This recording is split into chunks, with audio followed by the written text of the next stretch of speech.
अस्सलाम वालेकुम वरहमतुल्लाहि वबरकातुहू। बुखारी में एक हदीस है जहाँ पे नबी करीम सल्लल्लाहु अलैहि वसल्लम ने फरमाया कि जहन्नुम में औरतों की तादाद ज़्यादा होगी। Women will form the majority of the people of hell. इस बात से अक्सर औरतें बहुत डिस्टर्ब हो जाती हैं और वो कहती हैं ये कैसे हो सकता है, हम इतना कुछ करते हैं अपने ख़ानदानों के लिए और हम फिर भी जहन्नुम में सबसे ज़्यादा होंगे। इस इशू को डील करने के लिए दो तरीक़े हैं।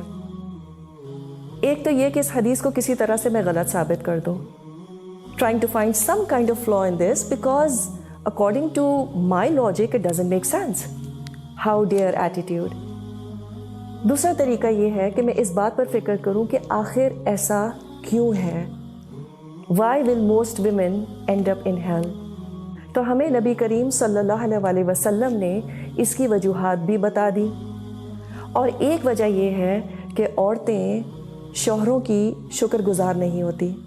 दे not grateful to their husbands. अब सवाल ये पैदा होता है कि किस बात का शुक्र, ये कि वो मुझे मारते नहीं हैं दूसरे मर्दों की तरह, या मुझे सुबह शाम खाना खाने को देते हैं, मुझे कपड़े बनाने देते हैं, ये तो सब मैं खुद भी अफोर्ड कर सकती हूँ। क्या मुझे जहन्नुम में इसलिए फेंका जाएगा?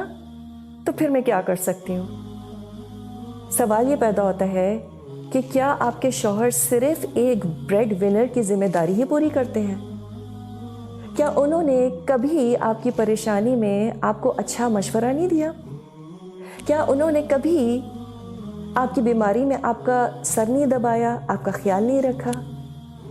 या आप थकी भी हो तो शायद आपको पानी ला के दे दिया हो, आपके लिए कॉफ़ी बना दी हो, किचन में आकर ज़रा हाथ बटा दिया हो, कुछ नहीं तो साथ आकर खड़े हो गए हो just to give you company. बच्चे जब तंग कर रहे हो तो उनको समझाया हो कि देखो mama does a lot for you, be nice to her. शायद बीच रात में कभी आपकी तबीयत ख़राब हो गई हो और वो उठकर फार्मेसी से आपके लिए दवा ले आए हो। शायद घर की कभी उन्होंने ग्रोसरी कर दी हो और ये भी हो सकता है कि एक आध दफ़ा ग्रोसरी बैग में से आपकी फेवरेट चॉकलेट निकल आई हो।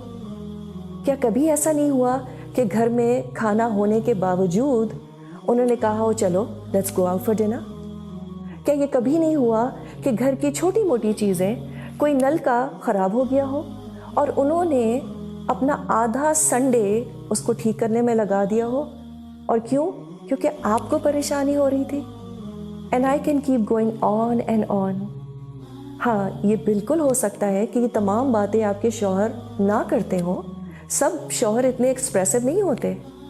तब भी अगर हम उनकी ज़िंदगियों को देखें तो आम तौर पर सुबह से शाम तक वो जो इतनी मेहनत करते हैं, किसके लिए करते हैं? और क्या ये आसान है? हम कहते हैं सब मर्द करते हैं, what is the big deal? अगर हमारे शौहर हमें कहीं ये कह दें कि what is the big deal, सारी औरतें बच्चे पैदा करती हैं, उठो एंड गेट गोइंग, हमें तो लिटरली आग लग जाए, रोना धोना और पता नहीं किस किस को फ़ोन कर डालें कि इनको तो मेरी कदर ही नहीं है। तो मर्द पत्थर के नहीं बने होते, उनका सुबह से शाम तक काम करना इज़ अ बिग डील।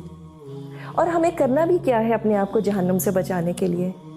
एक लफ्ज़ अप्रिसिएशन का, थैंक यू सो मच, बस that's all Allah aspects from us.